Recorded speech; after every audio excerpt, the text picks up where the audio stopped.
This is Peter from Trading Fives with the Weekend Trend Finder for the week ending March 14th, 2014. And we're going to look at how the trend is shaping up for the week ahead for the Dow Jones Industrials, bonds, gold, and oil. Now, the tools we use for our trend analysis are from the analysis chart in Swing Master Chartist.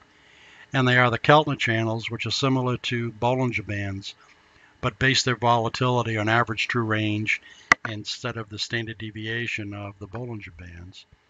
Our trend stoppers use average true range to plot a red and green line, 2.5 average true range from the 15-bar low and 15-bar high, respectively.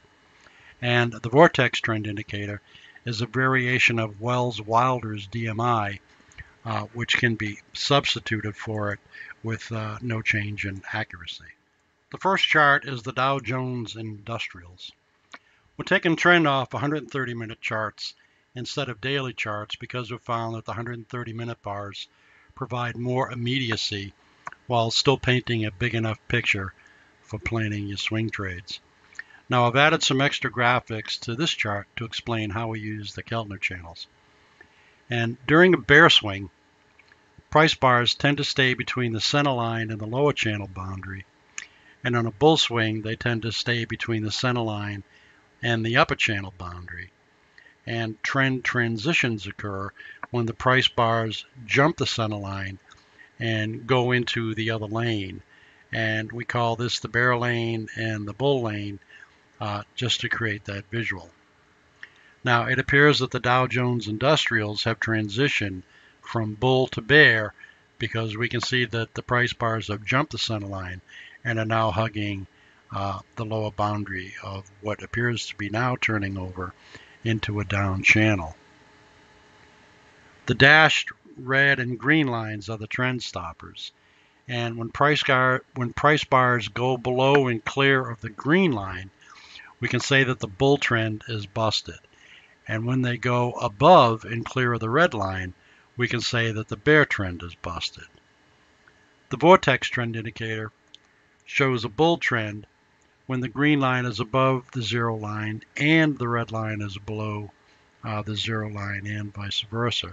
And the strength of trend is shown by the direction of the lines and by the wideness of the divergence between the lines. Bottom line for the Dow 130-minute bars is that the trend has now transitioned to bearish. The gold ETF is bullish, has been for several weeks, and all three indicators confirm it. The only possible fly in the ointment is that the vortex indicator has run down toward very close to the zero line, but it's still maintaining divergence between the green and the red, and it's still above 1. So even though it doesn't look as good as it could, it's still clearly bullish.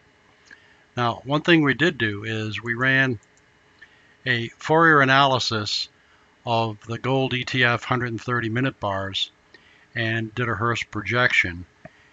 And it appears that a top may be near in gold. So let's see what happens next week. The trend is bullish, but possibly nearing a top. This oil ETF is bearish, and all indicators are confirming that.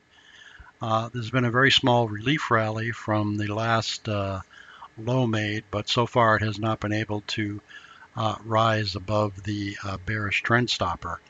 But the trend is clearly bearish, and maybe we would be looking for a short trade setup next week if indeed this relief rally continues up for a bit more. Well, we hope you found this useful.